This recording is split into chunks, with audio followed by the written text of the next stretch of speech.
காணாமல் போன இளம்பெண் கால்வாயில் இருந்து சடலமாக மீட்பு. மனைவியை கொன்று கணவன் ஆடிய நாடகத்தை போலீசார் கண்டுபிடித்தது எப்படி? இந்த வீடியோல விரிவாக பார்க்கலாம். Welcome to the KTV. இது crime talk with Bhavani Sri.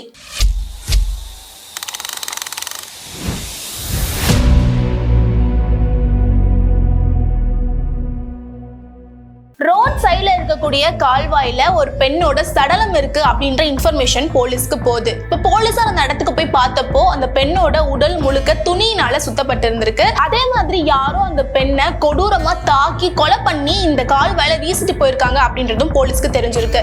அந்த பொண்ணோட முகத்தை பார்க்கலாம் அப்படின்னு போனப்போ முகம் முழுக்க சிதைக்கப்பட்டு இருந்திருக்கு. அந்த பொண்ணு யாரு அப்படின்றதே கண்டுபிடிக்க முடியாம போலீஸார் திணறிட்டு வந்திருக்காங்க. அதுக்கப்புறமா அந்த பொண்ணோட உடம்புல வேற யாராவது பேரை பச்சை குத்தி வச்சிருக்காங்களா அப்படின்னு போலீஸ் பாக்குறாங்க. ஆனா எந்த விதமான க்ளூவுமே அவங்களுக்கு கிடைக்கல.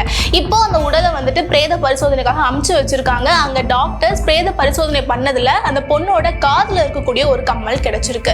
இப்போ டாக்டர் வந்து போலீஸ் கிட்ட இந்த கம்மலை கொடுக்குறாங்க. இந்த கேஸுக்கு இந்த கம்மல் தான் ஒரு மிகப்பெரிய திருப்பு முனையா அமையுது. அந்த கம்மல்ல இருந்த ஹால்மார்க் முத்திரையை வச்சு போலீசார் விசாரிச்சதுல அது கான்பூர்ல இருக்கக்கூடிய ஒரு நகை கடையில வாங்கினது அப்படின்னு தெரிய வந்திருக்கு. இப்போ போலீசார் ஸ்ட்ரெயிட்டா அந்த நகை கடைக்கு போயிருக்காங்க. அங்க போய் விசாரிச்சதுல உத்தரப்பிரதேஷ்ல இருக்கக்கூடிய பங்கி பகுதியை சேர்ந்த நித்தின் தான் வாங்கியிருக்காரு அப்படின்றது தெரிய வந்திருக்கு.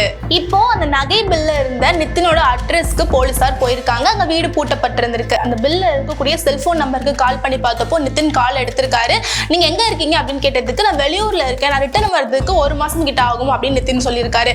ஆமா உங்க ஒய்ஃப் எங்க அப்படின்னு கேட்டதுக்கு அவர் ராஜஸ்தானுக்கு ஒரு டூருக்காக போயிருக்கா, வரதுக்கு 10 நாள் ஆகும் அப்படின்னு சொல்லியிருக்காரு. நீங்க கொஞ்ச டேஸ்க்கு முன்னாடி உங்க மனைவிக்கு ஏதாவது நகை வாங்கி கொடுத்தீங்களா அப்படின்னு போலீஸ் கேட்டதுக்கு நான் அவளுக்கு நிறைய நகைலாம் வாங்கி கொடுத்திருக்கேன், அது எதுக்கு நீங்க கேக்குறீங்க அப்படின்னு நித்தின் கோவமா போலீஸ் கிட்ட பேசிட்டு அந்த காலை கட் பண்ணிருக்காரு. நித்தின் ஏதோ ஒரு தடுமாற்றத்தோட பேசினதை கவனிச்ச போலீஸ்க்கு அவன் மேல ஒரு சந்தேகம் ஏற்பட்டிருக்கு. இப்ப ஸ்ட்ரெயிட்டா கான்பூர்ல இருக்கக்கூடிய அவன் வீட்டுக்கே போலீஸார் போயிருக்காங்க.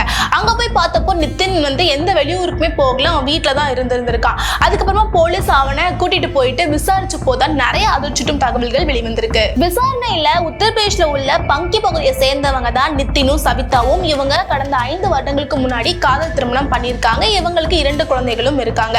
என்னதான் கல்யாணம் ஆகி 5 வருஷம் ஆயிருந்தாலும் நித்தின் சவிதாவை போட்டு அடிக்கிறது அந்த மாதிரி விஷயங்கள் இருந்திருக்கு. அதுலயும் மெயினா வரதட்சணை கொடுமை பண்ணி டார்ச்சர் பண்ணியிருக்கான் அப்படின்னு சொல்லப்படுது. இந்த நிலையில தான் இந்த சம்பவம் நடக்கிற அன்னைக்கும் அவங்களுக்கு 2 பேருக்கும் இடையில கடும் வாக்குவாதம் ஏற்பட்டிருக்கு. அதுல மனைவியை கழுத்தை நெரிச்சு கொலை பண்ணிட்டு அந்த சடலத்தை அவங்க வீட்டுல இருந்து ஒரு 3 கிலோமீட்டர் தூரத்துல இருக்கக்கூடிய கால்வாயில நித்தின் போட்டிருக்கான் அப்படின்றது போலீஸாரோட விசாரணையில தெரிய வந்திருக்கு. போலீசார் இப்ப நித்தினை கைது பண்ணி மேலும் விசாரிச்சுட்டு வந்துட்டு இருக்காங்க. என்னதான் காலம் மாறினாலும் வரதட்சணை கொடுமைங்கிறது ஒரு முடியாத ஒரு பிரச்சனையாவே இருக்கு. இப்ப இந்த சம்பவத்துல பாதிக்கப்பட்டது அந்த 2 குழந்தைகள் தான். எந்த பிரச்சனையா இருந்தாலுமே கொலை அப்படின்றது அதுக்கு தீர்வாகாது. அடுத்த வீடியோல சந்திக்கின்றேன். நன்றி.